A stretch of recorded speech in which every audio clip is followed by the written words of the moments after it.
Shalom saudara kasih Tuhan, kita berjumpa lagi dalam Best Talk. Kali ini kita akan berbicara dengan narasumber yaitu Dr. Gerald Torres, ahli penyakit dalam, juga salah satu penginjil ya, termasuk juga pendeta atau juga aktivis gereja. Dan dia berjemaat di tempat kita juga, khususnya untuk teman-teman, kita bicara tentang kesehatan dan rohani. Situasi seperti sekarang ini, khususnya pada hari-hari seperti ini, ya, ini sangat mencekam.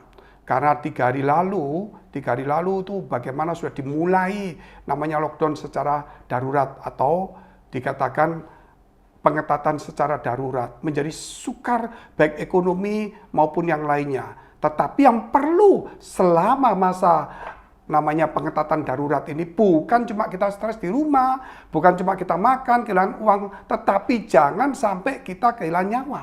Oleh sebab itu kita akan melihat jikalau seseorang saat ini kena gejala atau kena sakit, saudara, terus pergi ke rumah sakit penuh, dia bisa stres, bisa semuanya. Tetapi dalam episode pertama sudah diterangkan, yaitu tenang, hati senang, dan sebagainya. Bisa mengikuti episode pertama.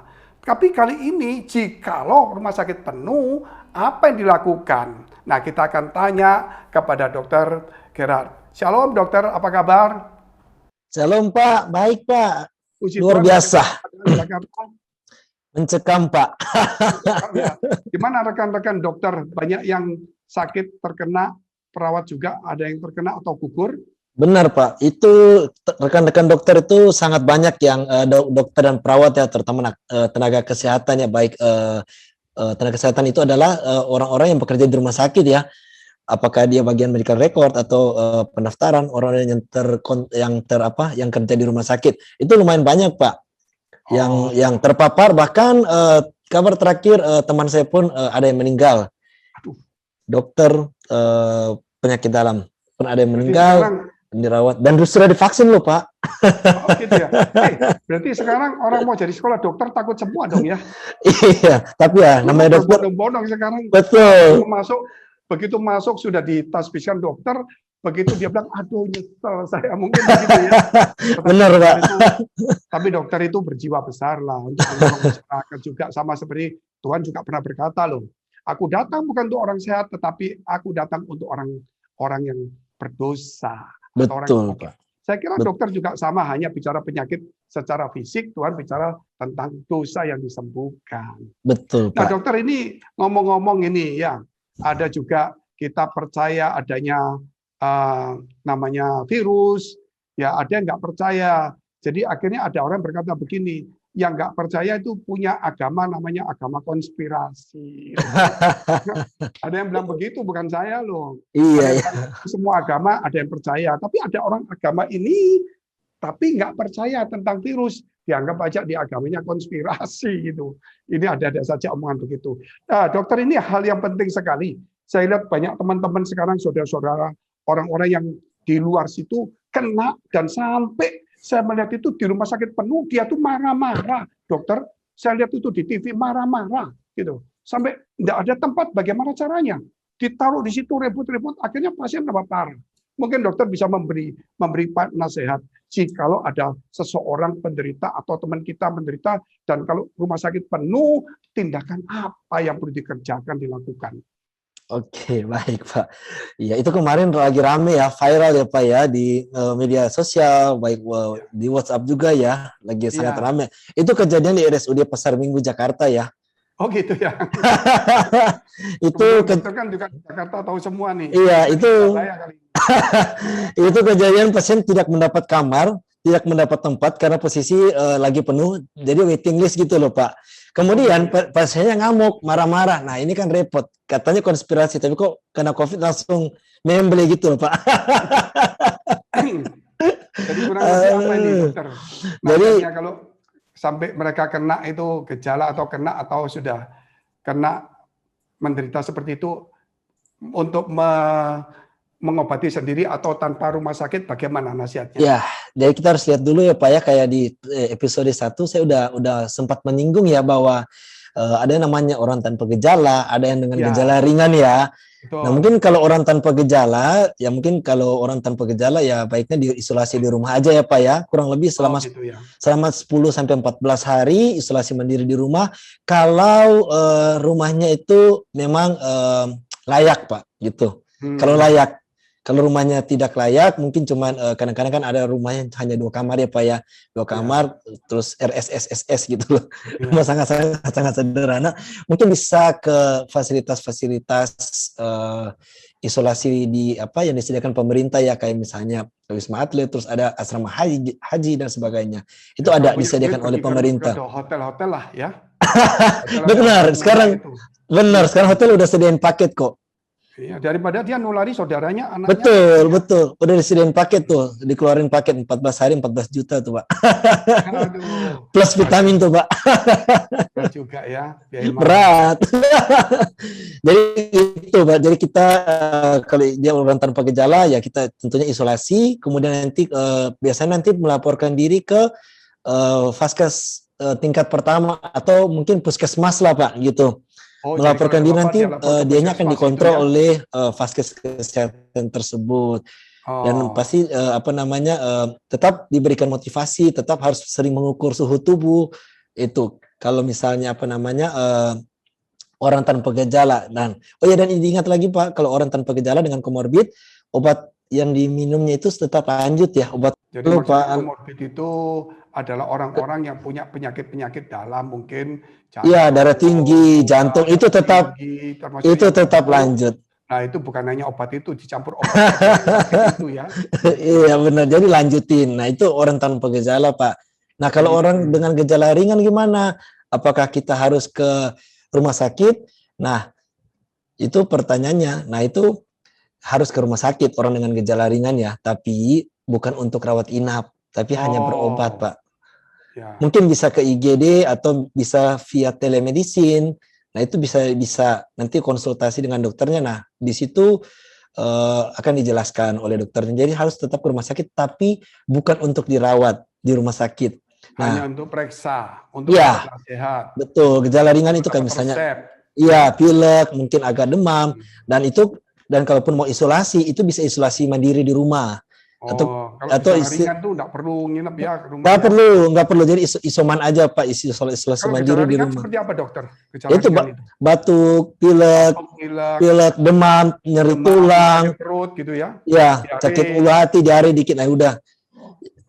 Itu itu kita ya. rawat di rumah aja. Atau apalagi cuman hilang penciuman. Nah, Oh, itu lebih parah ya. Itu berarti sudah pasti itu berarti ya. oh itu Hilang pasti penciuman ya. hilang penciuman, tapi bukan flu biasa loh. Flu memang penciumannya berkurang, tapi tidak hilang. Nah, ini hilang Kalau ini COVID ya. benar-benar hilang. Dicium Wah, cium parfum aja udah nggak kecium aromanya. iya, Cium minyak kayu putih hanya pedasnya doang Pak yang kecium. iya. Yang berasa aromanya udah hilang. Bayangin aja Saya tuh juga yang punya teman itu. Waktu itu dia bilang mendadak ngomong sama saya ini. Pak Pendeta, saya ini kok nggak bisa cium. Apa itu bau-bau? Oh, saya kasih minyak putih nih. Cium. Nggak bisa gitu. Hmm. Wah, saya pikir bahaya ini. iya Akhirnya benar. anaknya kasih durian bau sedikit. Wah, itu memang mata durian. Tapi tapi saya heran itu memang kena dia positif. Tapi masih pikirannya durian. Kena aja sedikit. Agak sedikit bau durian katanya gitu. Tapi sudah duriannya keras tuh. Tapi habis Iya, itu nggak bau sama sekali. Dia memang langsung iya, itu dia pergi dokter 2 minggu betul. dia. Betul. Ya, Jadi kalau apalagi dokter silakan. terus kemudian kalau misalnya gejala ringan, ya itu kita isolasi di rumah bisa atau ke kalau di Jakarta Wisma Atlet atau mungkin asrama haji Haji, itu ya, bisa. Kalau di Surabaya saya nggak tahu ya ada tempat fasilitas biasanya disediakan pemerintah ya sudah banyak kalau untuk untuk apa sampai isolasi mandiri. hampir sama juga kok. Iya, terus terus kemudian diberikan pasti multivitamin ya. Multi, Multivitamin itu penting ya. multi, multivitamin dikasih antioksidan, dikasih Oh, antivirus, kemudian bagus. apa namanya yang lain pengobatan sesuai gejala aja, misalnya sakit mah dikasih obat Oh, mah, sesuai dengan gejala aja. Dan kemudian dikasih antibiotik jika memang terbukti ada infeksi infeksi yang disebabkan oleh bakteri. Jadi bukan kayak nyanyian Indonesia Raya ya, yang jadi sakit COVID obatnya ini nggak ada. Jadi nggak kita bisa, nggak sesuaikan. bisa.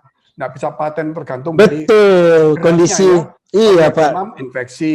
Iya, Kalau baru radang kasih obat ini. Tirada, Ya, iya. Jadi nggak seperti yang beredar di WA Group gitu loh, Pak. iya.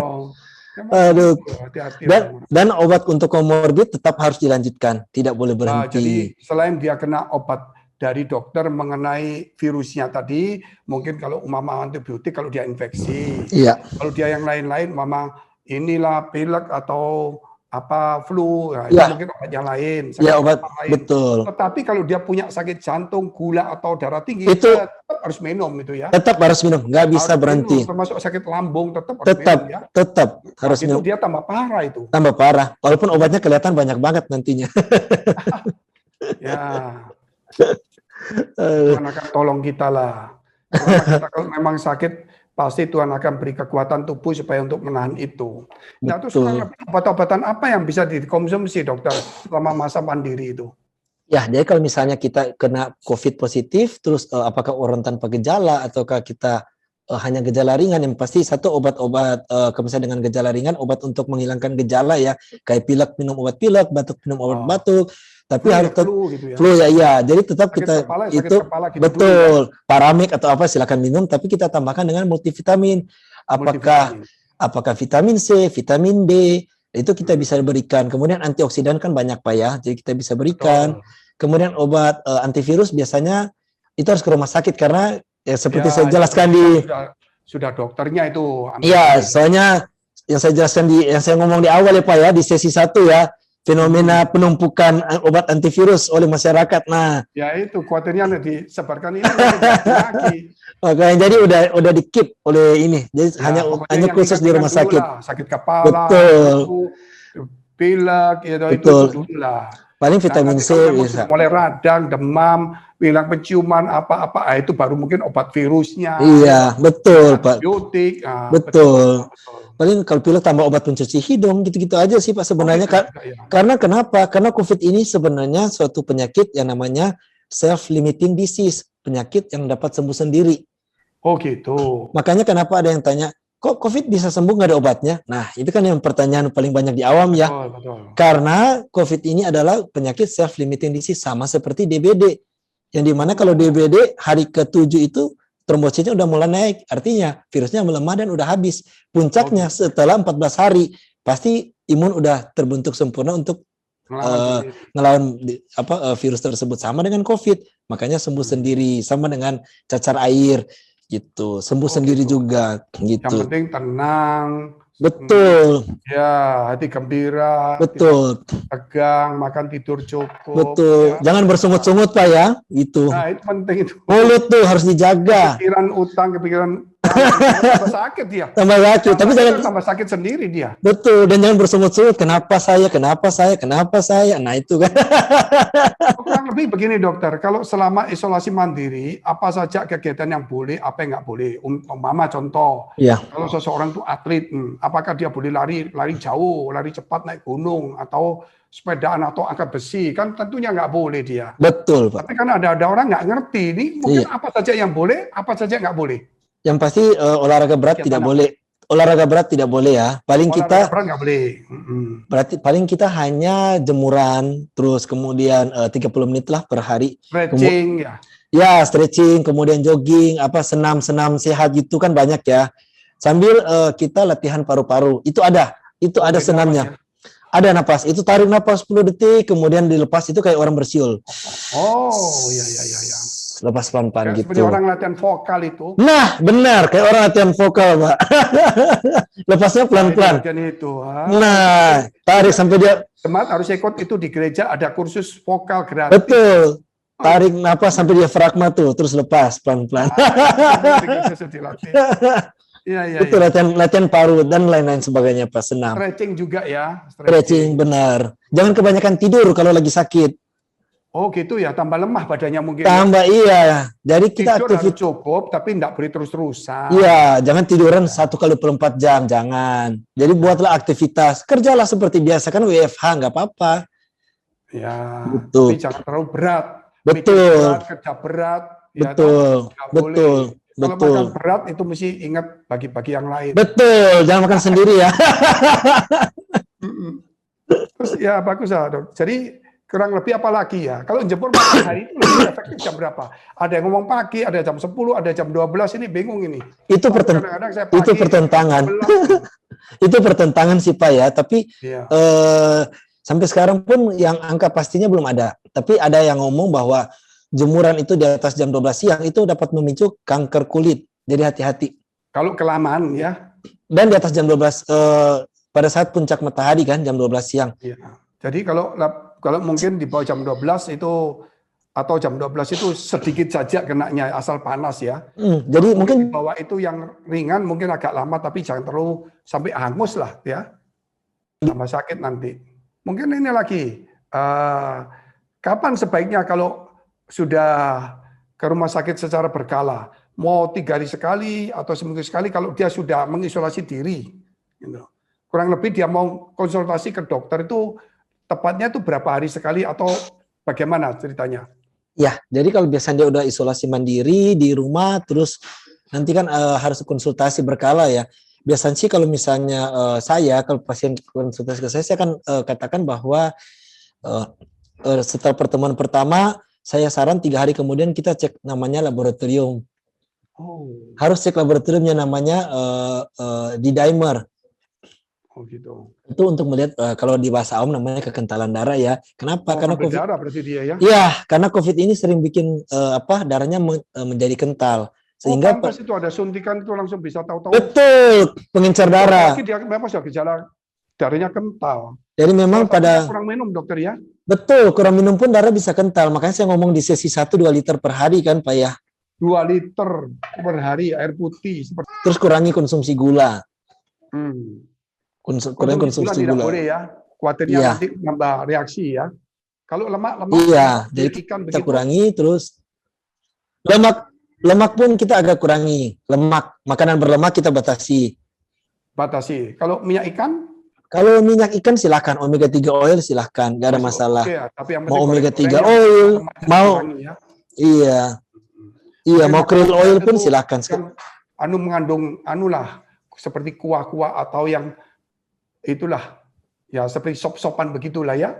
Lebih sehat mungkin ya. Dan yang pasti seimbang lah Pak ya. Jadi gitu. Buah, sayur ya. Buah sayur iya. Kalaupun gorengan jangan lupa minyaknya 2 kali pakai aja terus cukup. Jangan udah gosong baru dibuang.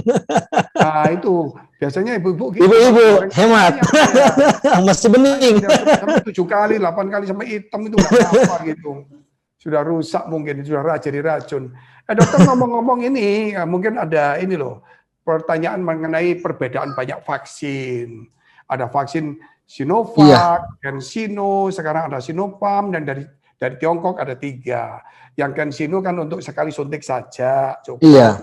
Tapi Sinopharm ini ya itu harus bayar sendiri gotong royong. Iya. Yang Sinovac ini kan untuk biayanya dibayari pemerintah. Tapi ada lagi AstraZeneca yang baru masuk, yang sekarang sudah mulai. Terus ada juga yang belum masuk, sebentar lagi akan dikasih mungkin Pfizer, Moderna, Johnson & Johnson. Oh, begitu banyak loh. Mungkin dokter bisa memberikan pandangan sedikit aja perbedaan dan manfaat vaksin supaya orang-orang ini jangan takut divaksin atau keberanian. Sampai kadang-kadang orang bilang begini, aku divaksin sekali, nanti bulan depan sekali. Aku diem-diem tak ngambil sekali lagi. Mungkin gitu loh.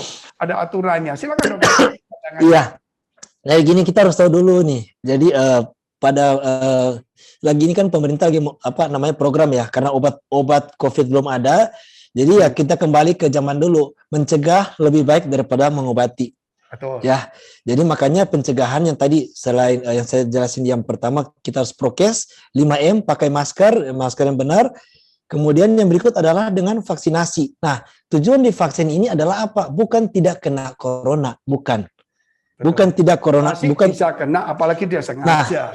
Nah, jadi kenapa gitu harus divaksin? Jadi vaksin ini adalah kita memasukkan suatu antigen virus di dalam tubuh kita sehingga tubuh ini itu diatur Tuhan luar biasa pinternya, itu kalah komputer, itu diatur pada saat kita disuntik itu tubuh akan merespon, tubuh akan merespon untuk mengikat antigen tersebut gitu. Jadi antigen tersebut akan diikat diikat oleh tubuh untuk membuat suatu namanya imun atau antibodi, yang dimana imun itu, antibodi itu akan berguna atau dibuat menjadi tentara gitu loh Pak. Oh, pasukan untuk melawan musuh. Nah, pada saat si COVID masuk, nah pasukan COVID ini yang dari punyanya tubuh kita itu keluar untuk melawan virus tersebut. Karena sudah mengenal dia ya. Iya, dia sudah Dengan kenal. adanya vaksin itu dia mengenal. Betul. Kalau belum vaksin dia tidak mengenal. Makanya bingung. Bentengnya dia dibunuh, nggak ngerti ya. Jadi tentara akhirnya main keroyokan. Jadi yang sana pakai basoka ya kita pakai pedang doang, ya mati Pak, dibunuh. Iya, apalagi tidak siap itu pasukan kita, tidak kenal. Betul. Jadi memang dalam tubuh itu bukan. Betul. Jadi harus divaksin. Nah, bedanya apa? Bedanya adalah teknologinya. Ini kan ada Sinovac atau CoronaVac, ada Sinovac, terus Astra, Pfizer, Moderna, Johnson Johnson dan sebagainya. Bahkan Sputnik 5 juga punya Rusia ada. Ya, Rusia nah, juga. Nah, ini bedanya di mana? Bedanya yaitu di teknologinya, Pak. Oh, gitu. Beda teknologi. Nah, CoronaVac atau Sinovac, nah ini saya bicara histori dulu ya. Jadi kenapa sih itu kan yang dulu dicurigai bahwa kok Cina udah bebas dari COVID dari sejak 2020, bahkan udah festival bulan mereka udah bisa keluar ngumpul bareng dulu 2020. Waktu 2020 bulan Juni atau Juni festival Moon Festival itu udah bisa. Kenapa? Karena mereka udah vaksin. Nah, pada curiga kok bisa divaksin, yang lain belum ada. Nah, kita flashback kembali. SARS-CoV-2 ini adalah mutasi dari SARS-CoV-1. Di mana waktu SARS-CoV-1 menyerang Singapura, China, dan beberapa negara Asia Tenggara itu tidak sampai pandemi. Tidak sampai pandemi. Nah, China yang melalui perusahaan yang Sinovac ini itu sudah mulai starting untuk riset. Jadi dia udah mulai meriset tentang melakukan penelitian tentang virus tersebut, mau dibuat vaksin. Tetapi sayang, dia mulai start dulu ya. Nah, dia udah membuat penelitian, tetapi penelitian itu berhenti tengah jalan karena tidak jadi pandemi. Hanya sesaat terus udah selesai. Nah, data dari SARS-CoV-1 itu dilanjutkan pada SARS-CoV-2. Makanya jangan heran mereka lebih cepat karena virusnya mutasi. Mereka punya data.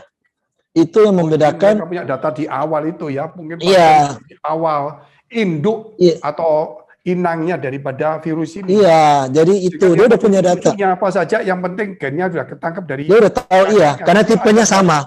Oh, karena tipenya sama. Adam betul. Dosa, maka kita tahu cucunya. Betul. Dosa awalnya ini ya. Udah tahu. Nah, makanya mereka udah mengembangkan dari situ. Nah, China memakai teknologi yang namanya inactivated virus. Jadi virus yang dilemahkan atau dimatikan. Nonaktifkan, bukan dimatikan Pak, dinonaktifkan. Aktif, ya. Nah, yang dimana virus tersebut pada saat dimasukkan ke dalam tubuh, nah itu langsung akan menginisiasi tubuh kita untuk mengenal tanpa proses yang panjang. Oh, ini virus, ini bahaya gitu ya? Iya, jadi dia tanpa proses yang panjang. Sedangkan kalau kita bicara vaksin yang kedua itu adalah mRNA teknologinya.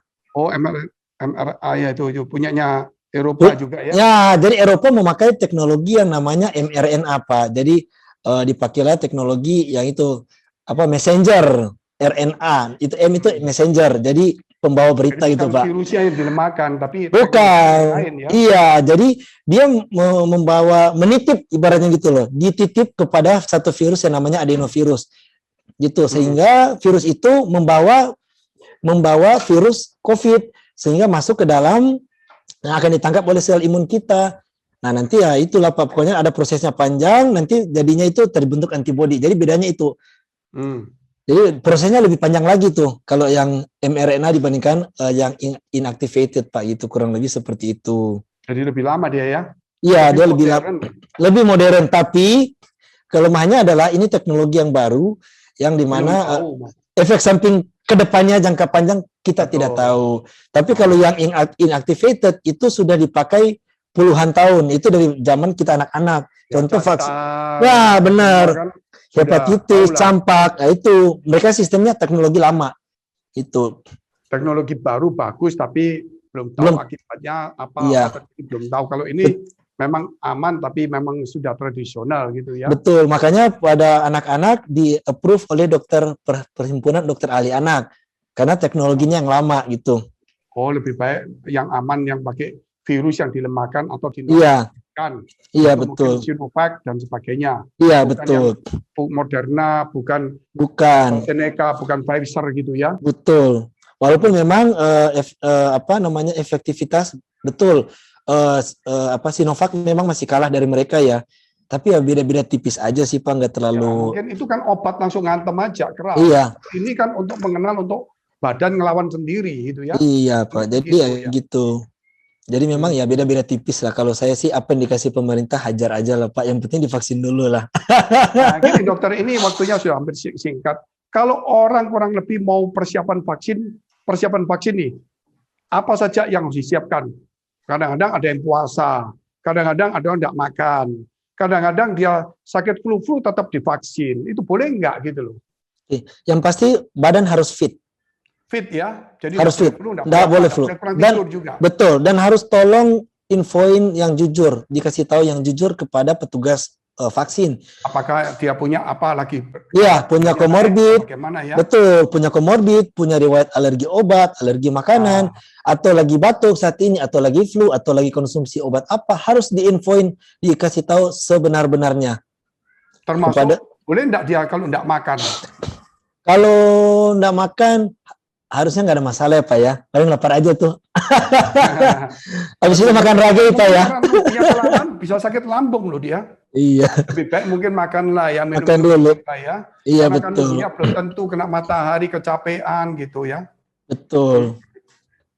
Harus cepat. Apalagi dokter untuk persiapan vaksin itu mesti tenang juga kelihatannya ya. Dan tidak perlu takut juga gitu ya. Iya, dan nggak perlu takut juga gitu karena vaksin jujur sudah ada aman. Oh iya, dan komorbidnya pun harus terkontrol Pak. Komorbid harus terkontrol. Misalnya sakit-sakit gulanya itu ya harus terkontrol. Iya, harus terkontrol. Betul. Betul. Artinya enggak boleh lagi kambuh. Iya, dalam 7 gitu ya. Betul. Dalam 7 sampai 14 hari terakhir tidak boleh ada keluhan. Jadi tidak kambuh dalam 7 sampai 14 hari, termasuk asma lagi nggak kambuh dalam 14 hari terakhir, ya itu silahkan bisa. Tapi saya lihat itu gini dokter, ini detik terakhir ini, saya lihat ada orang badannya gede nih, teman saya gede badannya ini. Ya juga ada, saya lihat di viral juga ada kan. Teriak-teriak Pak. Orang aparat gitu, badannya gede. Begitu disuntik dia langsung nangis, langsung ada disuntik langsung suntik aja ada pingsan. Katanya dia, ini akibat dari vaksinnya, padahal dia takut disuntik. Itu. Betul, Pak. Kebanyakan psikologis, Pak. Cuma digigit nyamuk aja. Benar. Banyak orang takut jarum, Pak. Oh gitu ya. Nah, dokter, oke lah. Nanti kita akan sambung untuk yang lebih hot lagi. Iya. Bagaimana sampai kita ke sesak nafas, bagaimana nanti kita harus butuh ventilator dan sebagainya, bagaimana nanti kita masuk episode ketiga. Nah, sebelum kita akhiri, saya akan bacakan satu firman Lukas 21 ayat 36. Berjaga-jagalah senantiasa sambil berdoa, supaya kamu beroleh kekuatan untuk luput dari semua yang akan terjadi itu, dan supaya kamu tahan berdiri di hadapan anak manusia. Tuhan sendiri saja sudah mengatakan, bukan cuma hanya pakai iman, berdoa dan berjaga-jagalah. Supaya apa? Supaya beroleh kekuatan. Nah, orang yang kuat pun kalau nggak berjaga-jaga berbahaya. Terus dikatakan apa? Supaya kamu dapat kekuatan untuk luput dari semua yang terjadi itu. Semua yang terjadi itu, kata semua itu ya termasuk virus ini. Berdoa dan berjaga-jaga, nggak bisa berdoa saja. Harus juga berjaga-jaga bagian kita. Saudara yang dikasih Tuhan, inilah sedikit renungan. Jadi firman Tuhan juga mengatakan, walaupun kita punya iman, kita kuat, kita punya mujizat, kita bisa melakukan kesembuhan, tapi tetap sebagai seorang pendeta, nggak boleh sembarangan. Berdoa dan berjaga-jaga, supaya kita dapat kekuatan, supaya dapat luput dari semuanya. Saudara, sampai di sini Best Talk, kita akan berjumpa lagi dalam episode ketiga dengan narasumber yang sama, dan kita akan lihat lebih dalam lagi. Kalau sampai sesak nafas sudah kelihatan sepertinya ada malaikat atau setan datang, bagaimana? Kita akan jumpa lagi. Sampai jumpa. God bless.